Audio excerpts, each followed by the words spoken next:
कल जो पहली वीडियो थी उसमें हमने समाकारिता के बारे में पढ़ा था, जिसमें फलन एक वलय आर से एक अन्य वलय आर डैश में परिभाषित था। और यह वलय समाकारिता होती है यदि उसमें एक कंडीशन हमने अप्लाई की थी, F of A plus B बराबर F of A plus F of B और F of A into B बराबर F of A into F of B. अगर ये दोनों नियम लागू होते हैं तो वो समाकारिता होती है। आज हम कर्नल ऑफ एफ या समाकारिता की एसटी के बारे में बात कर रहे हैं। कर्नल ऑफ एफ या समाकारिता की एसटी का अर्थ है, इसमें देखो सबसे पहले एक छोटा सा पार्ट इसमें और देख लो। एक फलन जब आर से आर डैश में परिभाषित होगा तो योग के लिए इसमें तत्समक विद्यमान होता है। योग के लिए तत्समक आपने ये पढ़ा हुआ है कि योग के लिए तत्समक सामान्यतः 0 से व्यक्त करते हैं। अब अगर आर में योज्य तत्समक की बात करेंगे तो 0 से लिखेंगे, और आर डैश में योज्य तत्समक की बात करेंगे तो 0 डैश से लिखेंगे। 0 डैश का मतलब होगा दूसरे वलय में तत्समक अवयव, और 0 का मतलब होगा पहले वलय में तत्समक अवयव। इन दोनों से नोटेट करेंगे हम।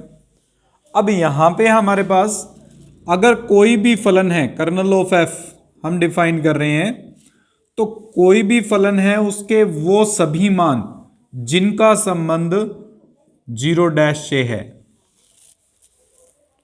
एक ऐसे अवयवों का समुच्चय जिनमें फलन के प्रत्येक अवयव जो है वो दूसरे वलय के तत्समक से संबंधित हो। तत्समक यानी 0 डैश, अर्थात हमारे पास एफ ऑफ एक्स अगर 0 डैश के बराबर है तो एक्स कर्नल ऑफ एफ का अवयव कहलाएगा। इसे हम कर्नल ऑफ एफ के समुच्चय को परिभाषित करेंगे। परिभाषा लिख लीजिए।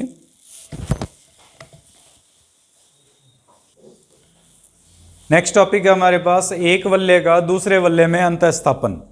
एक वलय का दूसरे वलय में अंतःस्थापन या embedding of a ring into another ring. इसका मीनिंग ये है हमारे पास कि अगर आर एक वलय है और आर डैश दूसरा वलय है, इस आर डैश में एक सबसेट यानी उपवलय एस को परिभाषित कर रहा है। ये एस भी हमारे पास एक सब रिंग है। रिंग की सारी कंडीशंस को ये डिफाइंड करता है। हमने सब रिंग के बारे में कर लिया है, तो हमारे पास आर डैश एक वलय था और एस उसका सब रिंग है।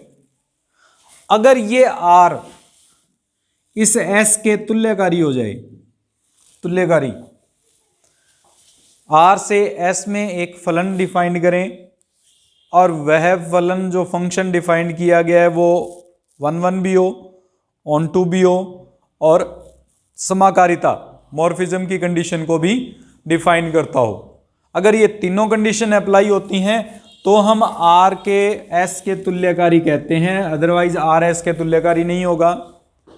अगर आर एस के तुल्यकारी है और एस आर डैश का उपवलय है तो आर का अंतःस्थापन आर डैश में माना जाता है। जब भी हमें यह चेक करना होगा कि आर का किसी वलय आर डैश में अंतःस्थापन किया जाता है तो हम एक उपवलय लेके चलेंगे। अगर वह उपवलय आर के तुल्यकारी है यानी आर उस उपवलय के तुल्यकारी बन जाता है तो आर का अंतःस्थापन आर डैश में माना जाता है। लिख लीजिए।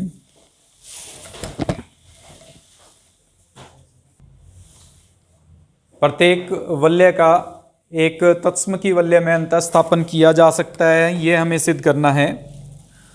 इसको सिद्ध करने के लिए सबसे पहले वलय और एक तत्समकी वलय दोनों को परिभाषित करेंगे। माना आर एक वलय है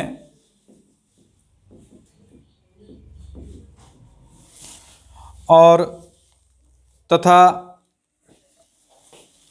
z जो है वो पूर्णांक संख्याएं हैं। हम z को एक पूर्णांक संख्या मान के चलेंगे। r डैश जो परिभाषित किया गया है वो हम r इंटू जेड से लेके चलेंगे। r इंटू जेड का मतलब है कि एक तो वलय r का अवयव होगा और कर्मित युग्म के साथ में z का मतलब पूर्णांक संख्या ली जाएगी उसके साथ में। हम इसमें आर डैश को जो परिभाषित करते हैं वो कुछ इस प्रकार से लेके चलेंगे, ए कोमा एम, जहाँ ए आर का अवयव है और एम जेड का अवयव है। सबसे पहले तो हम ये चेक करते हैं क्या ये जो हमारे पास परिभाषित किया है आर डैश वो एक तत्सम वल्य है या नहीं है।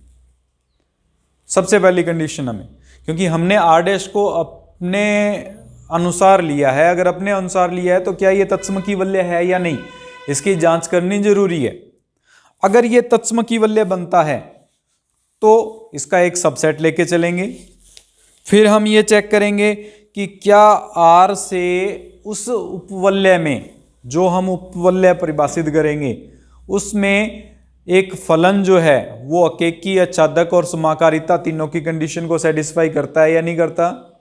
अगर ये तीनों कंडीशन सेटिस्फाई करता है तो आर एस के तुल्यकारी हो जाएगा, और अगर आर एस के तुल्यकारी है तो आर का आर डैश में अंतःस्थापन हो जाएगा। ये हमें कंडीशंस इसमें अप्लाई करके देखनी पड़ेंगी। इसके लिए हम ये लेट करके चलते हैं कि आर डैश में एडिशन और मल्टीप्लिकेशन कुछ इस प्रकार से परिभाषित हैं। जो आर डैश में एडिशन मल्टीप्लिकेशन है वो कुछ इस प्रकार से लिए जा रहे हैं, A comma M plus B comma N करने पर जो रिजल्ट आ रहा है वो A plus B comma M plus N की फॉर्म में है, और दूसरा A comma M into B comma N लेने पर ये जो इक्वल बनेगा वो A B plus M B N A comma N के एम इंटू एन के रूप में परिभाषित किया गया है। एडिशन और मल्टीप्लिकेशन कुछ इस प्रकार से हम परिभाषित करके चल रहे हैं। इसको हम सबसे पहले हम ये सिद्ध करते हैं कि क्या यह जो हमारे पास तत्सम वल्य है या नहीं। आर डैश को तत्सम वल्य सिद्ध करने के लिए, यानी आइडेंटिटी रिंग प्रूफ करने के लिए सबसे पहली कंडीशन थी हमारे पास आर डैश प्लस जो है वो आबेली ग्रुप होना चाहिए। आबेली ग्रुप कंडीशन में सबसे पहली कंडीशन आर डैश में प्लस एसोसिएटिव साचर्यता की कंडीशन हम तीन एलिमेंट लेके चलेंगे, A comma M, B comma N, C comma L, और इन तीनों में एडिशन अप्लाई करेंगे।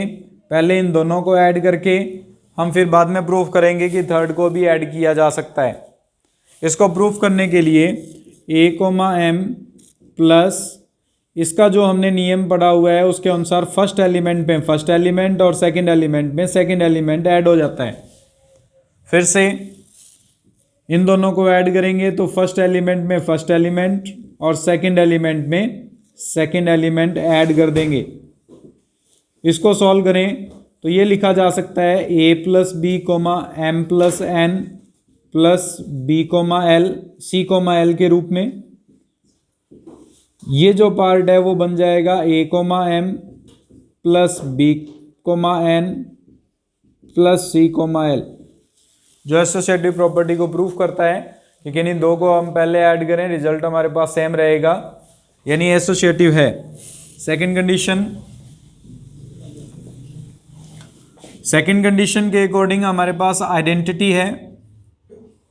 एडिशन के लिए आइडेंटिटी कर रहे हैं, आर डैश प्लस के लिए तत्समक की कंडीशन थी कि अगर ए कोमा एम जो है प्लस उसके साथ में ऐसा क्या ऐड किया जाए कि रिजल्ट जो है वो ए कोमा एम ही आ जाए हमारे पास। यहाँ पे हमें बताया है कि 0,0 ऐड करने पर ये ए कोमा एम के इक्वल आ सकता है। इसका मतलब 0,0 जो है वो इसकी आइडेंटिटी रहेगी। ये 0 जो है वो शून्य अवयव, वल्य का तत्व शून्य अवयव हो गया, और 0 उसमें पूर्णांक संख्या है। यहाँ पे पहला अवयव आर का और दूसरा अवयव पूर्णांक संख्या बननी चाहिए थी। इसमें भी हमारे पास पहला अवयव आर का, दूसरा अवयव पूर्णांक संख्या बन रही है, अर्थात आर डैश से ही संबंधित है। तत्समक इसमें विद्यमान है, आइडेंटिटी इसमें अवेलेबल है। नेक्स्ट कंडीशन हमारे पास R13 इनवर्स। हम यहाँ पे आर डैश और प्लस के लिए इन्वर्स कर रहे हैं। ए कोमा एम है, अगर ए कोमा एम में ऐसे क्या ऐड किया जाए कि रिजल्ट 0,0 बन जाए तो -a, माइनस एम। अगर ए आर का एलिमेंट है, वलय का एलिमेंट है, तो माइनस ए भी आर का एलिमेंट होगा क्योंकि वलय का ही एलिमेंट है। एम पूर्णांक संख्या है, माइनस एम भी पूर्णांक संख्या यानी इंटीजर होगी। इसका मतलब जो ये रिजल्ट आ रहा है हमारे पास माइनस ए कोमा माइनस एम, वो भी हमारे पास आर डैश से रिलेटेड है, इनवर्स इसमें एग्जिस्ट करता है। उसके बाद में कंडीशन थी कम्यूटेटिव। कम्यूटेटिव में आर डैश प्लस के लिए चेक कर रहे हैं ए कोमा बी में, ए कोमा एम में बी कोमा एन ऐड करें या बी कोमा एन में A comma M, result same रहेगा। कम्यूटेटिव प्रॉपर्टी को ये वेरीफाई करता है, अर्थात R dash plus abelian group है।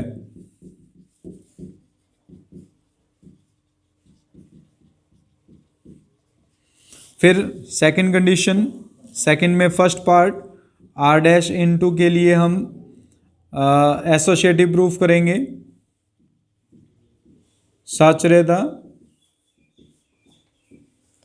साचर्यता के लिए हमारे पास इसमें ये प्रूफ करना पड़ेगा कि a into M into B in comma N C comma L का मल्टीप्लिकेशन इक्वल है a comma M B comma N into C comma L के। नियम क्या कह रहा है इसमें, जो हमने मल्टीप्लिकेशन का नियम लिखा है उसके अकॉर्डिंग पहले इन दोनों का एलिमेंट मल्टीप्लाई है, फिर इसका इससे और इसका इससे मल्टीप्लाई करके ऐड कर रहे हैं, और कोमा के अंदर लास्ट दोनों एलिमेंट का एडिशन मल्टीप्लाई है। तो यही पार्ट यहाँ पे हम अप्लाई करेंगे। ए कोमा एम, पहले हमारे पास मल्टीप्लिकेशन होगा फर्स्ट एलिमेंट का यानी बी सी, फिर एन का सी के साथ, एल का बी के साथ, और कोमा एन एल के रूप में हमारे पास परिभाषित होगा। अब इसको सॉल्व करो। फर्स्ट एलिमेंट का फर्स्ट एलिमेंट से मल्टीप्लाई यानी A B C plus A N C plus A L B, फिर इस सेकंड एलिमेंट का इस फर्स्ट एलिमेंट से मल्टीप्लाई यानी M B C plus M N C plus M L B, और फिर इस लास्ट एलिमेंट का इस फर्स्ट एलिमेंट से मल्टीप्लाई यानी प्लस एन एल ए और कोमा में एम एन एल। ये हमारे पास जो पार्ट बना वो first part L left hand side को सॉल्व करने पर हमारे पास पार्ट बन रहा है। इसी प्रकार राइट हैंड साइड को और सॉल्व कर देते हैं। राइट हैंड साइड को सॉल्व करेंगे तो ये बन जाएगा आपके पास A B plus M B plus N A comma M N multiplied by C L. और सॉल्व करेंगे तो फर्स्ट का इससे मल्टीप्लाई यानी A B C M B C N A C, फिर फर्स्ट का लास्ट से multiply L A B plus L M B plus L N A, M N का सी से एम एन सी और फिर एम एन एल। अगर check करें तो ये दोनों हमारे पास सेम आ रहे हैं। अगर ये दोनों हमारे पास सेम है तो इसका मतलब associative property R dash plus के इनटू के लिए एसोसिएटिव प्रॉपर्टी वेरीफाई कर रहा है। उसके बाद में हमारे पास कंडीशन होती है, क्योंकि आइडेंटिटी रिंग प्रूफ करना है। आइडेंटिटी रिंग प्रूफ करने के लिए आर डैश और इनटू के लिए आइडेंटिटी चेक करेंगे। आइडेंटिटी इसका मतलब ये था कि ए कोमा एम को किस से मल्टीप्लाई करें कि रिजल्ट जो है वो ए कोमा एम वापस बन जाए। ए कोमा एम बनाने के लिए इसको 0,1 से मल्टीप्लाई करके देखो। 0,1 से आप निकाल सकते हैं। मैं x comma B comma N लेके बी और एन की वैल्यू निकाल के मैं शो कर देता हूं। अगर आप कहें तो बी कोमा एन ले लेते हैं, मान लेते हैं बी कोमा एन से मल्टीप्लाई करने पर वापस ए कोमा एम बन जाता है। तो हम बी और एन की वैल्यू निकाल देंगे। जो बी और एन की वैल्यू आएगी वही हमारे पास आइडेंटिटी हो जाएगी इसकी। इसको सॉल्व करते हैं तो क्या बनेगा, A B plus M B plus N A is equals to A और M N is equals to M. M से एम कैंसिल, एन की वैल्यू 1 आ गई। एन की वैल्यू 1 पुट करेंगे, A B plus M B plus a is equals to A से A cancel हो जाएगा, b की वैल्यू इसमें 0 आ जाएगी, इसका मतलब 0,1। और ये r डैश से बिलोंग करेगा क्योंकि 1 एक इंटीजर है और 0 जो है वो हमारे पास r का शून्य अवयव है, इसलिए तत्समक भी इसमें विद्यमान है। r डैश इंटू में आइडेंटिटी एग्जिस्ट करती है।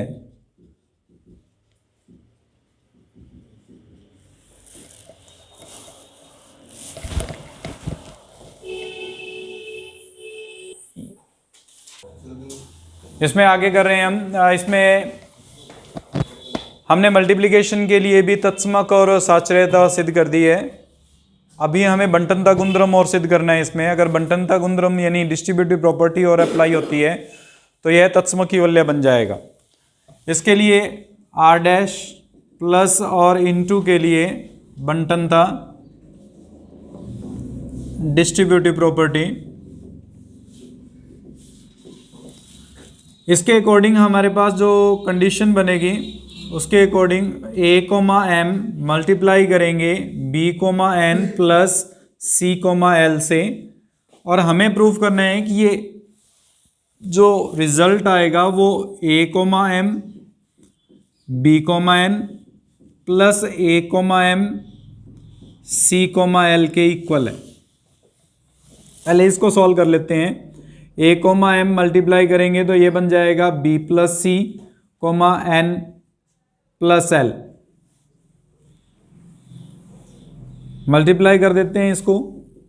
मल्टीप्लाई का रूल जो था हमारे पास, फर्स्ट का इससे multiply A B plus A C, फिर फर्स्ट का इससे multiply N A plus A L, M का इससे multiply M B plus M C, और m का लास्ट वाले से multiply M N plus M L के इक्वल आएगा। अब उस पार्ट को चेक करते हैं, उस पार्ट को शो करते हैं। उस पार्ट को यानी राइट हैंड साइड को हम सॉल्व करेंगे।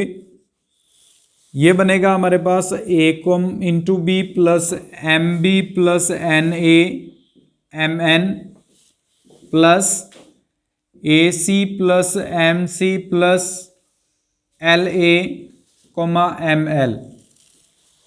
ऐड करेंगे तो ये आ जाएगा A B plus M B plus N A plus A C plus M C plus L A M N plus M L. ये दोनों सेम आ रहे हैं, लेफ्ट हैंड साइड और राइट हैंड साइड इक्वल हैं। इसका मतलब डिस्ट्रीब्यूटिव प्रॉपर्टी अप्लाई होती है। अगर डिस्ट्रीब्यूटिव प्रॉपर्टी अप्लाई होती है तो r डैश और प्लस और इनटू जो है वो एक तत्समकी वलय है, एक आइडेंटिटी रिंग है। अब आइडेंटिटी रिंग हमने प्रूव कर दिया। हमें यह सिद्ध करना था कि इस तत्समकी वलय में अंतःस्थापन किया जा सकता है। अंतःस्थापन सिद्ध करने के लिए एक सबसेट लेके चलेंगे। माना S जो डिफाइंड है a, 0 से, जहां a जो है वो r का एलिमेंट है और 0 जो है वो z का एलिमेंट है। सबसेट है r डैश का। ये एक सबसेट लेके चल रहे हैं। r डैश का एक एलिमेंट हमने डिफाइन करना था।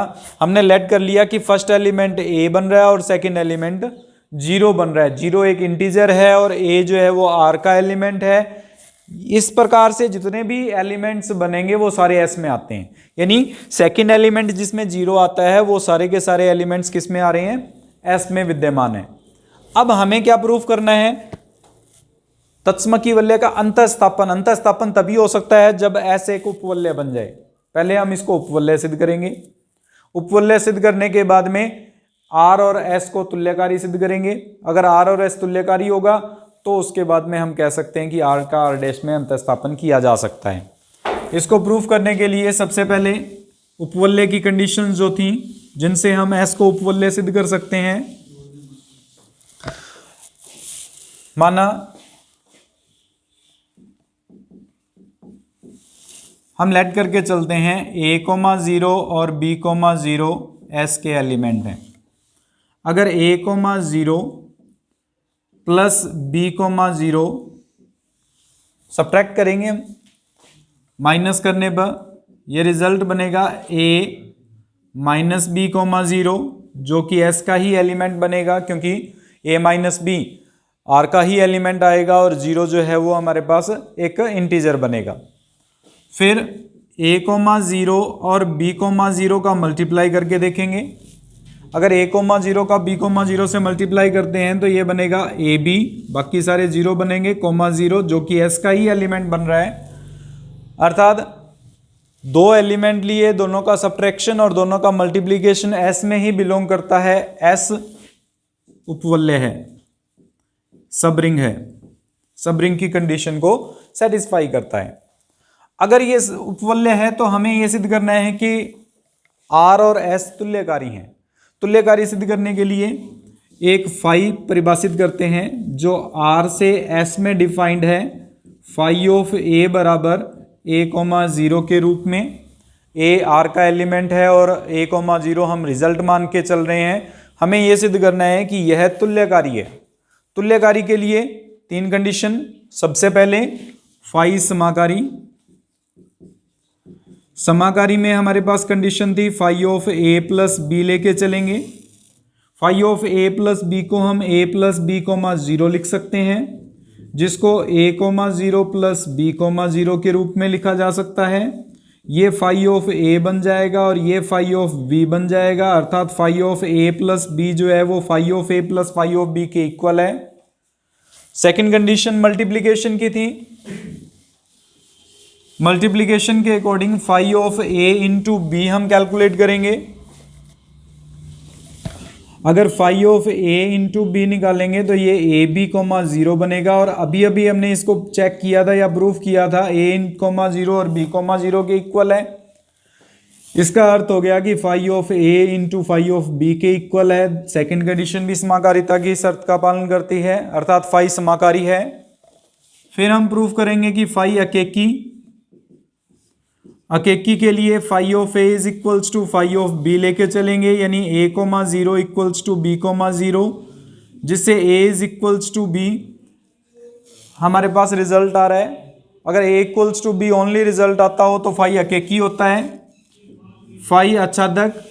आप ये एक याद रखना कि हमें इसमें बार बार अकेकी और आच्छादक सिद्ध करना पड़ेगा। अगर कोई भी फलन अकेकी इसमें बन जाता है तो आच्छादक हमेशा बनेगा ही बनेगा। हमें सिर्फ एक लाइन लिखनी पड़ेगी इनमें कि अगर phi of a equals to a comma 0 है, जहां a r का एलिमेंट है, तो फाई ऑफ a जो होगा वो भी हमारे पास s का एलिमेंट जरूर बनेगा, क्योंकि a कोमा 0 जो है वो s का ही एलिमेंट बनता है। अगर s का एलिमेंट बनेगा तो जो फाई है वो आच्छादक है। ये हमारी कंडीशन को सेटिस्फाई करेगा। फाई अकेकी है, आच्छादक है, समाकारी है। इसका अर्थ है कि r तुल्यकारी बन गया s के, और अगर r s के तुल्यकारी है तो r का r डैश में अंतः स्थापन होता है। ये हमारी थ्योरम थी।